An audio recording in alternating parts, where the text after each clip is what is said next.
For Callum Hutchinson and Joey Solomon, juniors at New York University, 2 years of dormitory living was enough. Mr. Hutchinson, 20, objected to the constant mess in his suite, where no one saw the common areas as their responsibility to keep clean.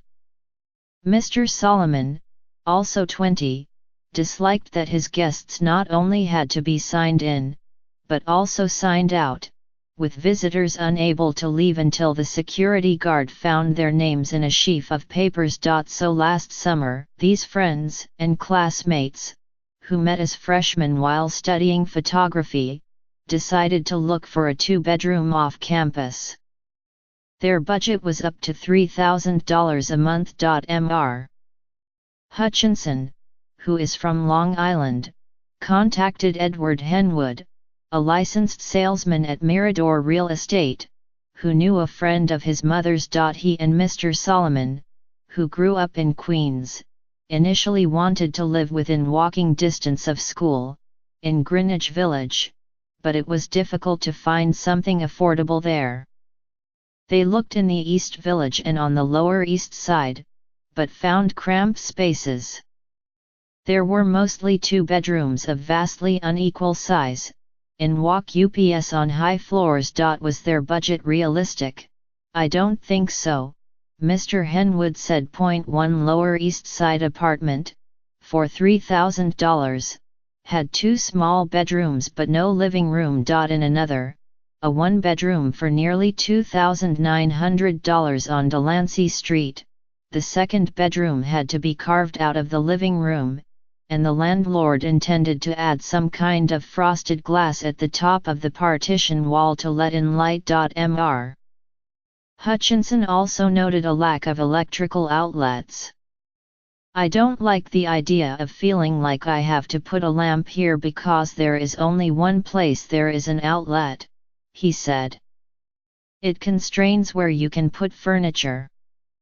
And the room that would be the second bedroom didn't even have a light switch. Discouraged, they decided to head to Williamsburg, Brooklyn, a short L train ride from school. I know things are really expensive in Manhattan, but I am still surprised how much you have to pay for how little you get, Mr. Hutchinson said.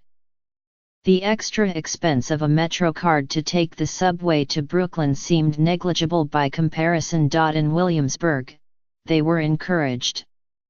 A ground-floor apartment on Ainsley Street, for $2,900, was better than anything else they had seen, though they were not happy that 1 bedroom had windows on the street. A top-floor unit on Driggs Avenue, renting for $3,000, was above a pizza place, but the apartment had high ceilings, exposed brick, a skylight, and 2 similar-size bedrooms.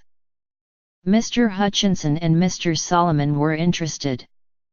There was an immediate reaction that we knew we were going to live here, Mr. Solomon said. Still, Williamsburg seemed so promising that they thought they might see something they liked even more. On Bedford Avenue, they looked at a large 2-bedroom railroad apartment that occupied a whole floor and included a dining room, for $3,100.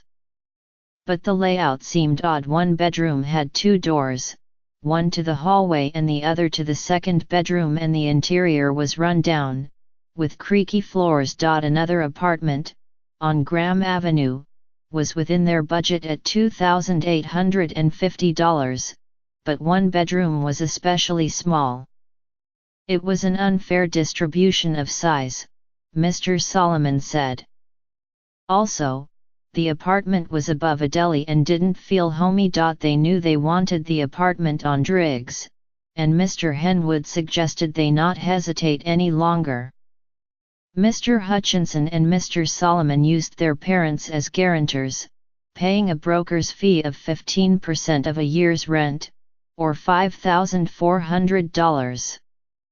They moved in just before the school year started, in August. Their apartment is comfortable and spacious, furnished primarily with hand-me-downs from Mr. Hutchinson's mother, as well as items from IKEA. In life above a pizza parlor, the pizza odor is stronger at certain times than others, Mr. Solomon said.